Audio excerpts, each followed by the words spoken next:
नमस्कार भक्तजनों। आज हम सावन मास महात्म के 12वें अध्याय को सुनेंगे। इससे पिछले अध्याय में हमने रोटक व उदुम्बर व्रत के बारे में जाना था। तो चलिए सबसे पहले यह देख लेते हैं कि 12वें अध्याय में कौन सी कथा का श्रवण करेंगे। सावन मास में इस अध्याय में हम स्वर्ण गौरी व्रत को सुनेंगे। साथ ही जानेंगे कि स्वर्ण गौरी व्रत किस तिथि को किया जाता है, इस तिथि को किस देवता का पूजन किया जाता है और इस व्रत को करने से क्या फल मिलता है, किस किस ने इस व्रत को किया और उन्हें इसका क्या फल मिला। अध्याय के बाद हम भगवान शिव से संबंधित एक पौराणिक कथा का श्रवण भी करेंगे। अब मैं आपको 12वें अध्याय का वर्णन करता हूँ। ईश्वर बोले, हे ब्रह्मपुत्र, अब मैं स्वर्ण गौरी का व्रत कहूँगा। यह व्रत सावन मास में शुक्ल पक्ष तृतीया तिथि को होता है। इस दिन प्रातःकाल स्नान करके नित्य कर्म करने के बाद संकल्प करें और 16 उपचारों से पार्वती तथा भगवान शंकर जी की पूजा करें। इसके बाद भगवान शिव से प्रार्थना करें, हे देव, हे जग तपते, मैं आपसे प्रार्थना करता हूँ, हे सुरस्तम, मेरे द्वारा की गई पूजा को आप स्वीकार करें। इस दिन भवानी पार्वती की प्रसन्नता और व्रत करने के लिए दंपतियों को 16 वायन प्रदान करें और द्विज श्रेष्ठ की प्रसन्नता के लिए मैं ये वायन प्रदान करता हूँ, ऐसा कहें। चावल के चूरन के 16 पकवानों से 16 बांस की टोकरियों को भरकर तथा उन्हें वस्त्र आदि से युक्त करें और पुनः 16 द्विज दंपतियों को बुलाकर इस प्रकार कहते हुए प्रदान करें, व्रत की संपूर्णता के लिए मैं ब्राह्मणों को यह प्रदान कर रहा हूँ। मेरे कार्य की समृद्धि के लिए सुंदर अलंकारों से विभूषित तथा पतिव्रत्य से सुशोभित यह शोभामयी सुहागिन स्त्रियां इन्हें ग्रहण करें। इस प्रकार 16 वर्ष अथवा 8 वर्ष या 4 वर्ष या 1 वर्ष तक इस व्रत को करके शीघ्र ही इसका उद्यापन कर देना चाहिए। पूजा के अनंतर कथा का श्रवण करें तथा वाचक की विधिवत पूजा करनी चाहिए। संत कुमार बोले, हे प्रभो, इस व्रत को सर्वप्रथम किसने किया, इसका महात्म्य कैसा है, इसका उद्यापन किस प्रकार करना चाहिए, वह सब आप मुझे बताएं। ईश्वर बोले, हे महाभाग, आपने उत्तम बात पूछी है। अब मैं आपके समक्ष मनुष्यों को सभी संपदाएं प्रदान करने वाले स्वर्ण गौरी नामक व्रत का वर्णन करता हूँ। पूर्व काल में सरस्वती नदी के तट पर सुविला नामक विशालपुरी थी। उस नगरी में कुबेर के समान चंद्रप्रभ नामक एक राजा था। राजा की रूप लावण्य से संपन्न, सौंदर्य तथा मंद मुस्कान से युक्त और कमल के समान नेत्रों वाली महादेवी और विशाला नामक 2 भार्याएं थी। उन दोनों में महादेवी नामक भार्या राजा को अधिक प्रिय थी। आखेट करने में आसक्त मन वाले वह राजा किसी समय वन में गए और वहां सिंहों, शार्दूलों, सुकरों, वन भैंसों, हाथियों को मारकर प्यास से आकुल होकर उस घोर वन में इधर उधर भ्रमण करने लगे। राजा ने उस वन में चकवा चकवी तथा बतखों से युक्त तथा पीकों से समन्वित और विकसित मल्लिका, चमेली, कुमुद तथा कमल से सुशोभित अप्सराओं का एक सुंदर सरोवर देखा। उस सरोवर के तट पर आकर उसका जल पीकर राजा ने भक्ति पूर्वक गौरी का पूजन करती हुई अप्सराओं को देखा।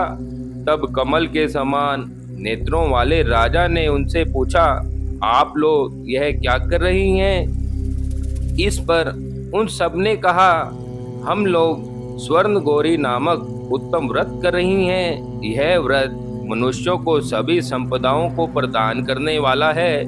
हे नरश्रेष्ठ, आप भी इस व्रत को कीजिए।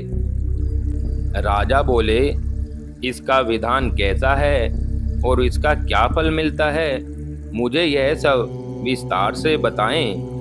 तब वह सारी स्त्रियां बताने लगी, हे राजन, यह स्वर्ण गौरी नामक व्रत सावन मास की शुक्ल पक्ष की तृतीया को किया जाता है। इस व्रत में भक्ति पूर्वक अत्यंत प्रसन्नता के साथ पार्वती तथा भगवान शिव की पूजा करनी चाहिए। पुरुष को 16 तारों वाला एक डोरा दाहिने हाथ पर बांधना चाहिए। स्त्रियों के लिए बाएं हाथ में या गले में इस डोरे को बांधना चाहिए। यह सब सुनने के बाद संयत चित्त वाले राजा ने भी उस व्रत को संपन्न करने के लिए 16 धागों से युक्त डोरे को अपने दाहिने हाथ पर बांध लिया। उन्होंने कहा, हे भगवान, मैं इस डोरे को बांधता हूँ, आप मेरे ऊपर प्रसन्न हो तथा मेरा कल्याण करें। इस प्रकार देवी का व्रत करके वह अपने घर आ गए। राजा के हाथ में डोरा देखकर ज्येष्ठ रानी महादेवी ने पूछा और सारी बात सुनकर वह राजा के ऊपर अत्यंत कुपित हो उठी। राजा ने कहा, ऐसा मत करो। लेकिन रानी ने उस डोरे को तोड़कर बाहर एक सूखे पेड़ के ऊपर फेंक दिया। उस डोरे के स्पर्श मात्र से वह वृक्ष पल्लवों से युक्त हो गया। उसके बाद उसे देखकर दूसरी रानी भी आश्चर्यचकित हो उठी। उस वृक्ष पर स्थित टूटे हुए डोरे को उसने अपने बाएं हाथ में बांध लिया। उसी समय से उस व्रत के महात्म से वह रानी राजा को अत्यंत प्रिय हो गई। वह ज्येष्ठ रानी व्रत के अपचार के कारण राजा से त्यक्त होकर दुखित हो वन में चली गई। मन में वह भगवती देवी का ध्यान करते हुए मुनियों के पवित्र आश्रम में निवास करने लगी। कहीं कहीं श्रेष्ठ मुनियों द्वारा यह कहकर आश्रम में रहने से रोक दी जाती थी कि हे पापिन, अपनी इच्छा के अनुसार यहाँ से चली जाओ। इस प्रकार घोर वन में इधर उधर भ्रमण करने लगी। वह अत्यंत खिन्न होकर एक स्थान पर बैठ गई। तब उसके ऊपर कृपा करके देवी उसके समक्ष प्रकट हो गई। उन्हें देखकर वह रानी भूमि पर दंडवत प्रणाम करके उनकी स्तुति करने लगी। हे देवी, आपकी जय हो, मेरा नमस्कार है। शंकर के वाम भाग में विराजने वाली आपकी जय हो। तब देवी की भक्ति के द्वारा वरदान प्राप्त करके उन गौरी की अर्चना करके उसने जो व्रत किया, उसके प्रभाव से रानी के पति उसे घर ले आए। उसके बाद देवी की कृपा से उसकी सभी मनोकामनाएं पूर्ण हो गई। में राजा ने उन दोनों रानियों सहित शिवपद को प्राप्त किया। जो स्वर्ण गौरी के इस उत्तम व्रत को करता है, वह मेरा तथा गौरी का अत्यंत प्रिय होता है और विपुल लक्ष्मी प्राप्त करके तथा भूलोक में शत्रु समूह को पराजित करके शिवजी के विशुद्ध लोक को जाता है। हे संत कुमार, अब आप दत्तचित्त होकर इस व्रत के उद्यापन की विधि को सुनिए। चंद्रमा तथा तारा बल से युक्त शुभ तिथि तथा शुभ वार में एक मंडप बनाकर उसके मध्य में अष्टदल कमल के ऊपर धान्य रखकर उस पर एक कुंभ स्थापित करें। पुण्य उसके ऊपर 16 पल परमान का बना हुआ एक तिल पूरित ताम्रमय पूर्ण पात्र रखें। उस पर पार्वती शंकर की 2 प्रतिमाएं स्थापित करें। शिवजी की प्रतिमा श्वेत वर्ण के 2 वस्त्रों तथा शुक्ल वर्ण के यज्ञोपवीत से सुशोभित हो। उसके बाद वेदोक्त मंत्रों से विधि पूर्वक उनकी प्रतिष्ठा करें और भली भांति पूजा करके रात्रि में जागरण करें। इसके अनंतर प्रातःकाल पूजा करने के बाद होम करें। सर्वप्रथम ग्रह होम करके प्रधान होम करें। हवन के लिए यव मिश्रित तिल घृत से पूर्ण रूप से सशक्त होना चाहिए। 1000 अथवा 100 आहुति डालनी चाहिए। उसके बाद वस्त्र, अलंकार तथा गो के द्वारा आचार्य की पूजा करनी चाहिए और वायन प्रदान करना चाहिए। इसके बाद ब्राह्मणों को भोजन कराना चाहिए, साथ ही 16 दंपतियों को भी भोजन कराना चाहिए। अपने द्रव्य सामर्थ्य के अनुसार उन्हें भूषी दक्षिणा देनी चाहिए। अंत में हर्षोल्लास से युक्त होकर बंधुजनों के साथ स्वयं भी भोजन ग्रहण करना चाहिए। इस प्रकार सावन मास महात्म के 12वें अध्याय को आज पूर्ण किया जाता है। ओम नमः शिवाय।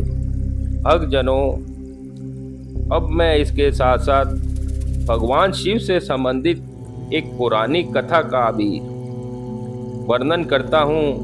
नर्मदा नदी के किनारे धर्मपुर नाम का एक सुंदर नगर था। उसमें विश्ववानर नाम का एक ब्राह्मण अपनी पत्नी शुचिस्मति के साथ रहता था।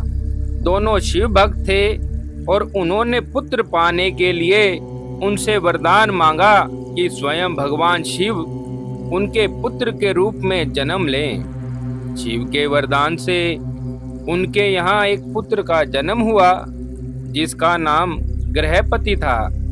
जब बालक 11 साल का था तब देव ऋषि नारद ने उनका हाथ देखकर भविष्यवाणी की कि साल भर के भीतर उसके साथ कुछ अशुभ होगा जो आग से जुड़ा हुआ होगा। जब माँ बाप ने यह सुनकर बहुत दुखी हुए तो बेटे ने उन्हें सांत्वना देते हुए कहा कि वे दुखी ना हो, क्योंकि वह भगवान को प्रसन्न कर लेगा, इससे अनिष्ट टल जाएगा। माता पिता से आज्ञा लेकर वह शिव की नगरी काशी पहुंचा। वहां उसने गंगा के मणिकर्णिका घाट पर स्नान किया और पूरे साल शिवलिंग की पूजा की। जब नारद मुनि द्वारा बताया अनिष्ट समय आया तो देवराज इंद्र ने प्रकट होकर उनसे वरदान मांगने को कहा। बालक ने वरदान लेने से मना किया और कहा वह केवल भगवान शिव से ही वर प्राप्त करेंगे। यह सुनकर इंद्र बहुत गुस्सा हुए। उन्होंने इस बालक को सबक सिखाने के लिए व्रत उठा लिया। बालक ने भगवान शिव से रक्षा की याचना की। तभी शिव प्रकट हुए और बोले, डरो मत, मैं तुम्हारी परीक्षा लेने के लिए इंद्र के वेश में आया था।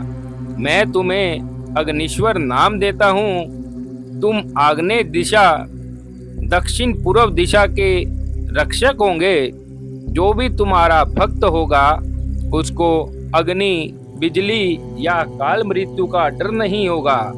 अग्नि को शिव का एक रूप कहते हैं, वो शिव का तीसरा नेत्र भी है। ओम नमः शिवाय। प्रतिदिन मेरे द्वारा दी जाने वाली जानकारी आपको किस प्रकार लगी? आप मेरे YouTube चैनल भक्ति मार्ग के कमेंट बॉक्स में जाकर कमेंट अवश्य करें। धन्यवाद।